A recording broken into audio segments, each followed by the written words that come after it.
But it satisfies the same equation basically, right? So my boundary conditions are different now. So what are the boundary conditions?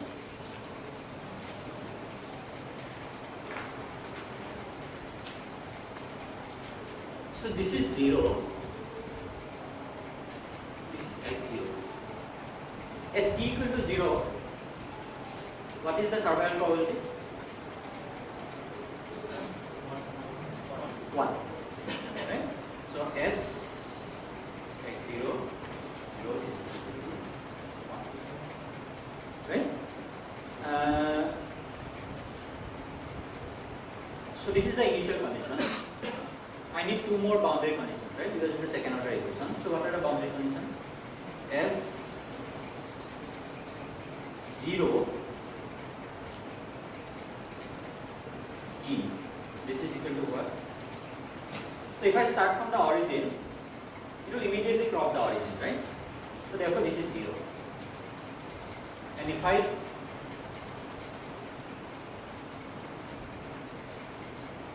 start from infinity,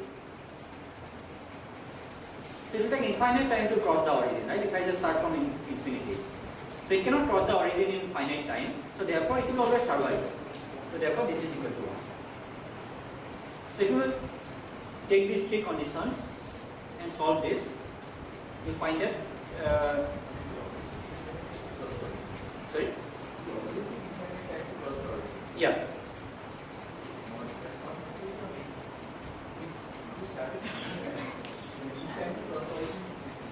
Mean time is different from crossing time, right? So mean time is different from crossing time. It crosses, right? Or mean is infinity, but if you just look at a random walk or Brownian motion, it crosses the origin, right? So if you calculate the mean, that is infinity, but then it has a distribution, right? So if you look at the distribution of the first versus time or distribution of the interval, it has a distribution. So for any value of t, if you ask what is the probability to cross the origin in time t, it has some value. So if you saw, so you will actually, or you can just verify that this R function is actually satisfies this equation with this boundary condition. Yeah, maybe I will.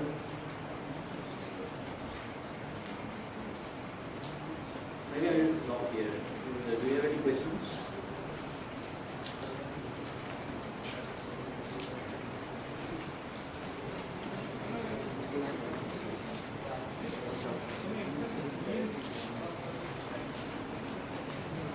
So f of x0 t, right? This is x0 by square root of 4 pi d e to the power minus x0 square by 4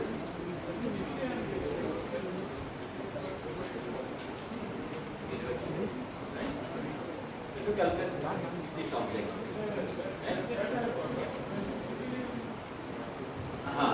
So physically, what does it mean? It says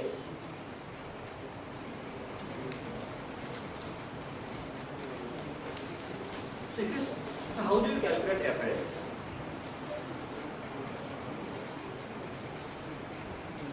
Is total number of success divided by total number of trials, right? So suppose you consider all paths goes from here and you have a counter here. So look at all paths.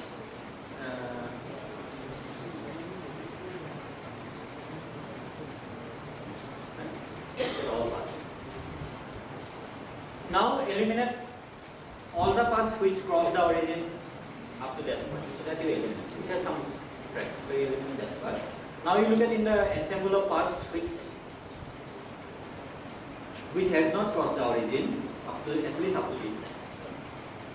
And look at what is the fraction of path. What are the number of paths, right, which cross the origin between this point divided by the total number of paths. So that gives me the probability Now I can actually calculate how many paths cross the origin here. How many paths cross the origin there? How many paths cross the origin there? How many paths cross the origin there?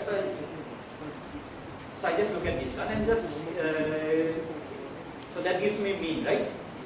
Mean time. So time into the number of paths crossed there. Time into the number of paths crossed there. So it says that the fraction of it says that the paths which doesn't cross the origin, so it carries a larger weight. Although each path carries the same weight.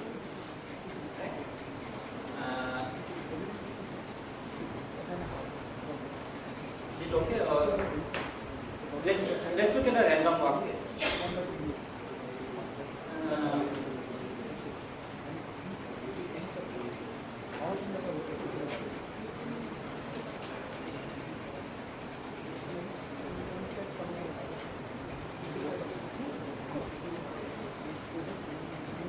So what is the probability of this sequence?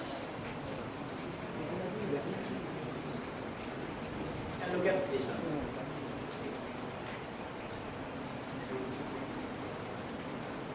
So for random walk, unbiased random walk, what is the probability of this sequence? Half to the power 1, 2, 3, 4, 5, 6, 7. Right? So what is the probability of this sequence? Same, right? This also same, this also same. So if you look at individual paths, so they have the same weight actually, so they have the same probability. So therefore, although individual path has same probability, so this is just one path which satisfies, so if I just add them up, it will give me 1, 2, 3, 4, 5, 6, 7, so minus 7 or something, depending on how I think. But this will give me what? 1, minus 1, minus 1, minus 1, 1, 1, minus 1, 1, plus 1, minus 1, minus 1. So if I take this path, so they will have values almost similar, right? So it's basically, similar thing. Basically, it depends on, although each path carries the same weight, the paths which, let's say, so if you just calculate the mean, basically it takes a long time. So each of these realizations are uniform. It's uniform, it's the same, right? So if you remember when the Brownian motion case, so for each realization of the path, it's just e to the power minus integral eta square. Each has same problem. It has the same weight. When you're adding these values up, then it comes to this function. So maybe next class. So next class I will do Feynman cat, and when I do Feynman cuts, I will maybe give an example. So very quickly.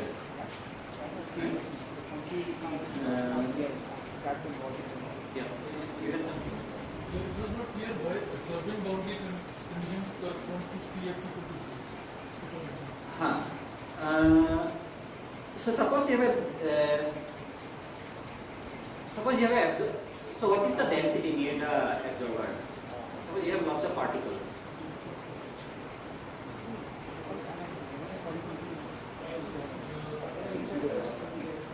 Sticks means dice, let's say, parts. It's called annihilating boundary. Or it's like, suppose it has a one-way this thing, that particle can go but it cannot come back. It's a diode, there is a diode of this thing. So whenever particle hits there, it just goes to the other side but it cannot come back.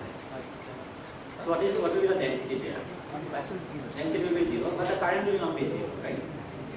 So in fact the current gives you the first versus like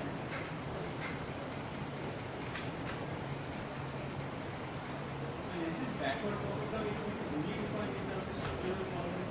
No. So you can actually define a backward focal plank question for a general class of problems. And while writing this, do we have any restriction over the x0? That x0 cannot be very close to 0?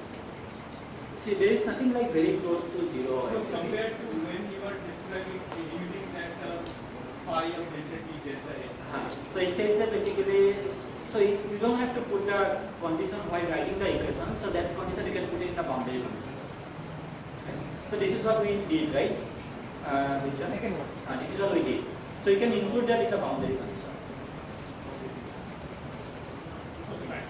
But as you are taking the integral from -∞ to +∞ for the delta x, when delta x is very large negative number, then it may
So you have to evaluate this integral.